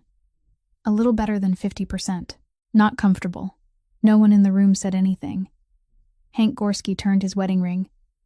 Old Mrs. Marchetti looked down at her hands. Nell sat at the far end of the table, and she wasn't thinking about the language of the statute. Mr. Okafor, she said. What problem was that law written to solve? He looked up. What do you mean? People don't write 200 pages for no reason. Someone had to petition. Someone had to complain, before the council formed a subcommittee. Who filed the petitions? Von Okafor opened his mouth, then closed it again. I don't know. I've never looked into that part. Would those records still exist?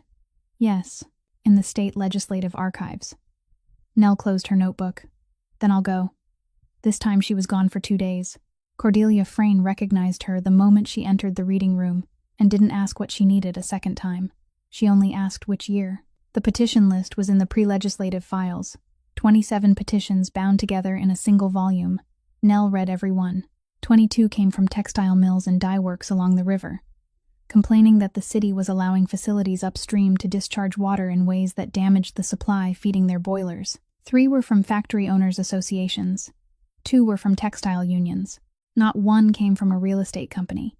Not one mentioned groundwater, building foundations, timber pilings, or the Southern Harbor District. By the afternoon of the second day, she found what she needed. It was a memorandum from the chairman of the subcommittee, attached to the draft presented to the council, written in the driest administrative language imaginable, and there was exactly one paragraph that mattered. He wrote that the statute wasn't intended to interfere with classifications previously established under separate city ordinances, that its scope was limited to conflicts between industrial water demand and domestic water use along the river basin, and that the subcommittee recommended making that limitation explicit in order to prevent future misunderstanding. Nell copied every word. Then she turned to the final page to find the signature. There was no signature. She turned back. She went through the entire packet. She checked the reverse side of every page. No signature, no seal, nothing at all. It was a typed copy on thin paper, the kind people used for drafts. She sat there for a very long time. She knew exactly what would happen if she carried this into court. The other side's lawyer would hold it up, ask who wrote it, ask who authenticated it, ask how anyone could prove it hadn't been typed by someone else on some forgotten afternoon. And within 3 minutes, 2 days of travel would be worth no more than a blank sheet of paper. Mrs. Frayne passed with her records cart. She stopped, looked at the packet, then looked at Nell's face. No signature. No. Mrs. Frayne rested one hand on the edge of the cart. She stared at the page for quite a while, and Nell realized she wasn't reading it. She was remembering something. Back then, the subcommittee followed a procedure, she said. Every draft submitted to the council had to be copied 3 times. 1 copy stayed with the subcommittee, and that's the one you're holding. 1 went to the council clerk's office, and 1 went to the legislative library for legal deposit. How would the 3rd copy be different from this one? The content wouldn't be different at all. Mrs. Frayne slowed as she spoke. But the legislative library didn't accept anything without stamping it as received. A round stamp, with the date, pressed across the corner of the first page. That was the only way they could keep track of how many copies they held. Nell looked up. If that copy still exists, Mrs. Frayne said, then it's no longer an anonymous sheet of paper. It becomes a dated document that a state agency officially acknowledged as existing before the statute was passed. People can argue that the contents aren't binding. They can't argue that the document never existed. Where is the legislative library? 4th floor, about 40 yards from here. She removed her reading glasses and let them fall against the cord around her neck. I'll go with you. The 2 women walked along the stone corridor, and halfway there Mrs. Frayne spoke without turning her head, her voice still as calm as when she was explaining an administrative rule. I've worked in this building for 40 years. Thousands of people have passed the desk where I sit. They ask me which box, which shelf, what time we close. She took a few more steps. Not one of them ever asked me a question about the work I do. You're the first. The stamped copy was exactly where Mrs. Frayne had said it would be, and Nell brought back 3 certified copies, gave 2 to Vaughn Okafor, and kept 1 for herself. All the rest of the records, everything she had carried out of the 3rd floor apartment that night, were still inside 2 cardboard boxes in the back room of the Trapani Brothers repair shop, behind a canvas curtain beside the tool cabinet. No one had discussed where they should be kept. They were there because that was where Nell was staying, and because the shop had a roll-up door that could be locked. The hearing was set to begin Thursday morning. On Wednesday night, Dutch Malloy pounded on the Trapani Brothers' door while the sky was still completely dark. Nell could smell it before she reached the mouth of the alley. Smoke was rising from the roof of the shop, thick and low, pressed down by the wind coming off the bay so that it crawled sideways across the street instead of rising. The front roll-up door had buckled upward at one corner. Inside came the sound of metal expanding. Short, regular pops. The sound of steel shelving heating up. Bruno Trapani was dragging a fire extinguisher out of the truck cab. Marty was calling the fire department from a neighbor's telephone.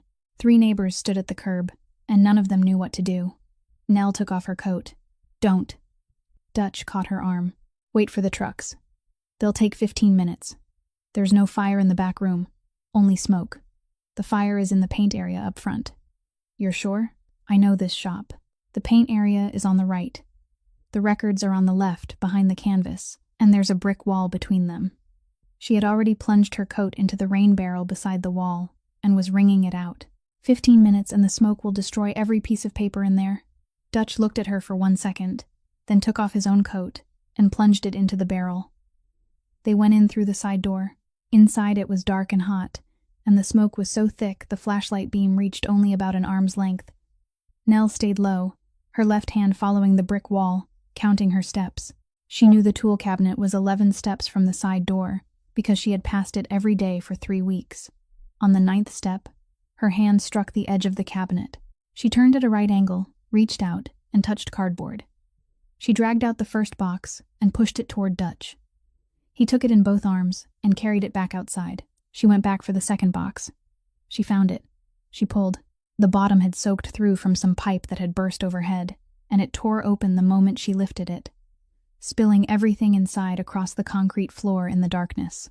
She dropped to her knees, swept her hands across the floor, gathered one handful of papers, then another, and stuffed them inside her clothes.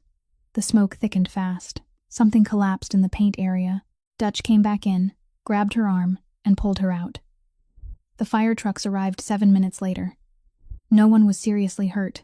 Bruno Trapani suffered a minor burn on the back of his hand after grabbing the hot edge of the fire extinguisher, and he wouldn't let anyone bandage it. He only held his hand in the rain barrel and stood watching. Nell sat on the curb with the first box in her lap and the wet papers tucked inside her clothes. She checked everything right there beneath the lights of the fire engines. The certified copy of the ordinance was still there. The memorandum with the official receiving stamp had been in Von Okafor's office safe since the previous afternoon. Her hardbound notebook was safe. Owen's field notebook wasn't. It had been in the second box. It was a small, faded blue cloth-bound notebook, 300 pages long, filled with his handwriting in pencil and ballpoint ink, some of it blurred by rain. The measurements he had taken at the 3 monitoring points he had built himself with plastic tubing and a tape measure, the diagrams he had sketched by hand in the margins, and on the final page, a list of places in the neighborhood he had intended to go back and inspect. A copy of the official report was stored in the state archives, where no one could remove it. But that notebook existed only once in the world. Nell didn't cry. She sat on the curb watching the smoke rise. And she didn't say a word to anyone for the rest of that night. The next morning, when there was just enough light and the firefighters finally allowed them inside, she went back. The shop floor was flooded with black water, ash floating across it in a thin film, and everything was cold and wet and smelled of burned plastic. She went to the left corner behind what remained of the canvas curtain, which had burned away completely, knelt down, and began digging through the debris with both hands. She had been searching for about 10 minutes when her fingers touched something hard, small, and heavier than everything around it. She pulled it free. She wiped the ash away with her sleeve. It was the brass plumb bob. The brass had been blackened by heat, but the smooth, worn place along one side was still there, exactly where her thumb had polished it over 3 winters. She sank down into the wet ashes. She had left it on the oak desk in the warehouse at the end of Pier 4. She had told him to keep it for her, and she had walked out and closed the door very gently, and for the 3 weeks after that, neither of them had mentioned it once. He had brought it here. He had placed it inside the box containing her records, without telling her, without telling anyone, and he had left it there, among the things she considered most important in the world. Nell sat in the ashes with the plumb bob cupped in both hands, and she held it for a very long time. That evening, the hearing had been postponed until Monday, because the defendant's lawyers had asked for more time, and Nell was staying at Bertie's house in the small room, with a window overlooking the alley. She carried the box she had managed to save upstairs and set it on the floor beside the bed. She intended to sort through everything again, record the page numbers, and check whether anything else was missing so she could tell Von Okafor the next morning. She worked out of habit, slowly, 1 packet at a time, arranging them into 3 piles on the blanket. Between 2 sets of foundation section drawings, there was an envelope. It was ivory white, an ordinary envelope, slightly curved from having been pressed between 2 thick bundles of papers. Her name was written across the front in blue ballpoint ink, the handwriting leaning to the right. There was no address, no stamp. Nell sat for a very long time with the envelope in her hands before opening it. Inside were 2 sheets of graph paper, the kind he always tore from his engineering pad. There was no greeting at the top, no date. The first page was a list. He had numbered it from 1 through 17. Each number was an address in the neighborhood, and beside each address was a short note, written exactly the way he had always written. No adjectives. Measurements first, conclusions afterward. Number 4 was the row of houses at the corner of Vine Street, with a note saying uneven settlement at the west gable. Measure again after the spring thaw. Number 7 was the old church on Bishop Street, with a note saying front steps separated from foundation by 4 centimeters. Suspected failure of southern pilings. Number 11 was the Ardmore building itself, marked priority, and he had underlined the word priority twice. Number 14 carried a note saying the owner wouldn't allow entry. Ask Mrs. Hallowell to speak to him. Number 17 had no note at all, only the address. The second page contained only 4 lines. He wrote that he didn't know how much time he had left for this work, not because he thought anything was going to happen to him, but because he had been reassigned to the construction site on the hill and wouldn't be able to inspect the lower neighborhood anymore. He wrote that if he didn't have time to finish everything on this list, she should do it. He wrote that he knew she could. And then, on the final line, he wrote that she read walls better than he did, that he had known it since their second year working in the same profession, and that he had never said those words to her because he was afraid that if she knew, she would leave him and go work on her own. Nell finished reading the second page. Then she read both pages again from the beginning, more slowly this time. Outside the window, a car passed through the alley, its sound fading away. Downstairs in the kitchen, Bertie was washing cups, and the sound of running water carried up through the wooden floor. Nell folded the 2 sheets along their old creases, slipped them back into the envelope, and placed it on the bedside table. She moved the 3 stacks of records from the blanket to the floor beside the box. She placed the brass plumb bob on top of the envelope. Then she turned off the light and went to sleep. On Monday morning, 40 minutes before the hearing was scheduled to begin, Von Okafor called the entire group into a narrow waiting room at the end of the courthouse hallway and closed the door. He placed a sheet of paper on the table. The other side delivered this 15 minutes ago, a settlement offer. Withdraw the complaint, no trial, 1 lump sum payment for all 8 households. He told them the amount. No one said anything for a while. Old Mrs. Marchetti asked him to repeat it, and Von Okafor said the number again, more slowly. That is 4 times the highest amount the court could award if we win, he said. I have a duty to tell you that. And I also have a duty to tell you something else. A settlement means the entire record is sealed. Nothing is published, nothing circulates, no one is permitted to cite it, including anything contained in the evidence we haven't introduced yet. Hank Gorski looked up. What haven't we introduced? Von Okafor looked toward Nell. Nell stood. She told them about the 2 signatures in the corner of the page, about the field notes, about how her husband had gone to the office at the end of Pier 4, and the man sitting across the desk had said no. She told it in the same voice she used when presenting measurements, neither faster nor slower.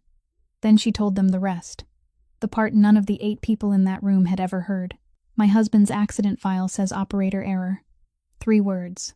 Because of those 3 words, the fund didn't pay any of the families, including the brother of someone I know. If we go to trial, these documents enter the public record, and the labor authorities will have to reopen that accident file. If we settle, they're sealed, and those 3 words will stay there forever.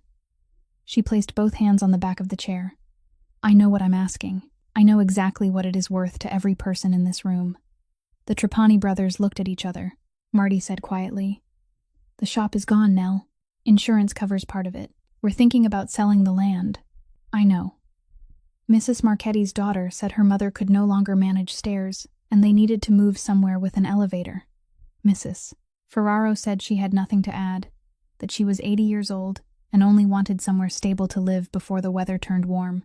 The older Doyle brother said he didn't understand anything about law, but he understood money, and the amount being offered was more money than he would ever see a second time in his life. Hank Gorski turned his wedding ring. He turned it for a very long time. I have a little girl, he said. You know her. I know. No one said anything else. Then Bernadette Hallowell stood. She rose slowly because of her knees and had to brace herself against the table. And when she was upright, she didn't look at Nell. She looked at everyone else. I've lived in this neighborhood for 71 years, she said. I've watched people take money to stay quiet exactly 3 times in my life. Every time there was a good reason, and every time it truly was a good reason, and every time afterward I watched this neighborhood become a little smaller. She rested one hand on the back of the chair. I'm 80 years old, and all I need is a place to sleep, same as Mrs. Ferraro. But I know something the younger people in this room don't know yet. Money gets spent. A name stays. She turned toward Von Okafor. "We're not taking it." Hank Gorski stopped turning his ring. He sat motionless for about 10 seconds, then gave one nod. Marty Trapani looked at his brother. Bruno shrugged and said a short sentence in Italian, and Marty gave a quiet laugh. Then both of them nodded. By the end, all 9 people had nodded, and not one of them did it easily. The hearing began at 10 o'clock. Nell sat in the second row between Bertie and Dutch Malloy. She looked at the witness list printed on the sheet Von Okafor had given her, reading from top to bottom. And on the 4th line for the plaintiffs was Gideon Falco's name, followed by the words "cooperating witness," and beside it was a brief notation stating that the transfer of Union Operating Authority had been completed the previous week. She read that line 3 times. Then she looked up toward the row of seats on the left, where he was sitting, and he didn't look back at her. Whitaker Crane wasn't there. Only 3 of his lawyers sat at the defense table, and the 4th chair remained empty throughout the morning, and no one explained why. Judge Hollis Ward listened to both sides for more than 2 hours. When Von Okafor introduced the subcommittee chairman's memorandum, defense counsel objected immediately, arguing that it was nothing more than an unsigned typed draft. Von Okafor asked the court to examine the upper right corner of the first page. Judge Ward picked up the document. He put on his glasses. He studied the round purple stamp for a very long time, long enough that someone in the courtroom gave a quiet cough. He turned the page over. He turned it back. Then he set the document down, removed his glasses, and asked exactly one question. "Who found this document?" "Eleanor Braddock, Your Honor," Von Okafor said, inclining his head toward the second row. The entire courtroom turned. Nell sat with her back straight beneath the overhead lights, more than 30 pairs of eyes looking at her face at once. And for the first time in 28 years, she didn't turn away. Judge Hollis Ward read the ruling on the afternoon of the 2nd day of the hearing. The 60-year-old ordinance was confirmed to remain fully in force and had not been superseded by the Urban Reform Statute, because the memorandum bearing the official receiving stamp clearly demonstrated that the drafting subcommittee at the time had never intended to interfere with classifications established under earlier ordinances.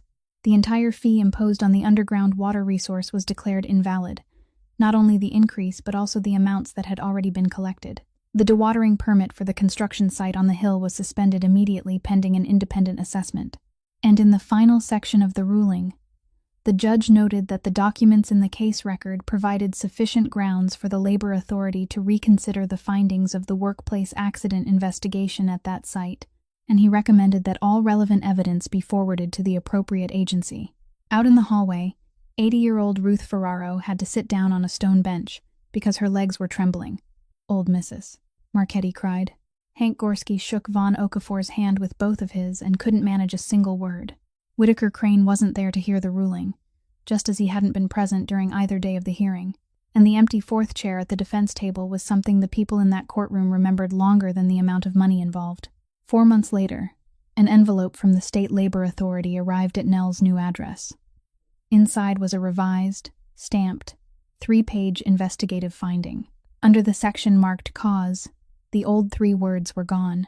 In their place was a sentence stating that the direct cause had been retaining wall shoring specifications that were unsuitable for the soil conditions at the time of construction, and that a written warning from the responsible inspector had been issued beforehand, but hadn't been acted upon.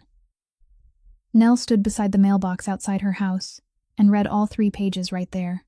Then she sat down on the concrete steps with the envelope resting in her lap, and she stayed there for a very long time while people out for their morning walks passed in front of her. Gideon Falco lost his operating license exactly as the lawyer had said he would. All authority to sign labor contracts transferred to the board, and 81-year-old Wendell Sokol became the man who put his signature where Gideon's had once been. Gideon kept nothing that could generate a profit except one thing: the 6 buildings that had once been posted with red notices and that he had never been willing to sell, buildings whose foundations had now been stabilized, and whose floors were once again fully occupied. He still walked along the harbor every morning as he always had, and people still greeted him, but differently than before. No longer with the hurried bow of someone afraid of owing him something, but with the simple nod one neighbor gives another. That fall, Nell and Gideon held a small gathering in Bernadette Hallowell's backyard, with about 20 people, and Hank Gorski cooked the food. Nell wore a dress she had made herself, one that took her 3 weeks and required her to remove the collar and sew it again twice. Many years later, on an early spring morning, Nell led Junie Gorski down into the basement of the rebuilt Ardmore building. The girl was nearly as tall as Nell now, and was in her first year studying structural engineering. And she carried a hardbound notebook, because Nell had told her to bring one. Nell shone the flashlight toward the northeast corner, where the old concrete floor remained. Look, the oak piling rose about a handspan above the ground, and its surface was wet, dark, and solid, submerged once again in groundwater that had risen back around it and remained there through season after season. "It's still here," Junie said. "It's still here." Nell handed the flashlight to the girl, then took her hand and placed her palm against the brick wall beside them. "Before you look, listen. Stand still. Don't rush." She kept Junie's hand against the wall. "You have to know what a building is doing before you tell it what it needs to do." Above them, through the floor, came the sound of children's feet running along the newly paved sidewalk and someone calling them inside for breakfast. Nell opened her notebook and recorded the water level, the date, and the temperature, exactly as she always had. Some people go through their entire lives without anyone ever looking them directly in the face. Not because they lack worth, but simply because no one has ever taken the time to look for it. And sometimes the greatest thing one person can do for another is simply cross a room, look directly at them, and ask one decent question. Wealth will eventually be spent, power will eventually pass into other hands, but a person's dignity and a truth that has been written down endure, like timber pilings lying silently beneath the earth, carrying the weight of an entire neighborhood for 100 years without ever needing anyone to know their names. If today's story touched your heart, please subscribe to our channel, leave a like, and share this video so that every day you can continue hearing more meaningful stories like this one. How do you feel about Eleanor Braddock's journey? And what part of this story will stay with you the longest? Please leave us a comment, because we truly want to hear the feelings that come from deep within your heart. We wish every one of you watching this video lasting good health, a joyful life, peace, and serenity each and every day. Goodbye, and we look forward to seeing you again in the next video.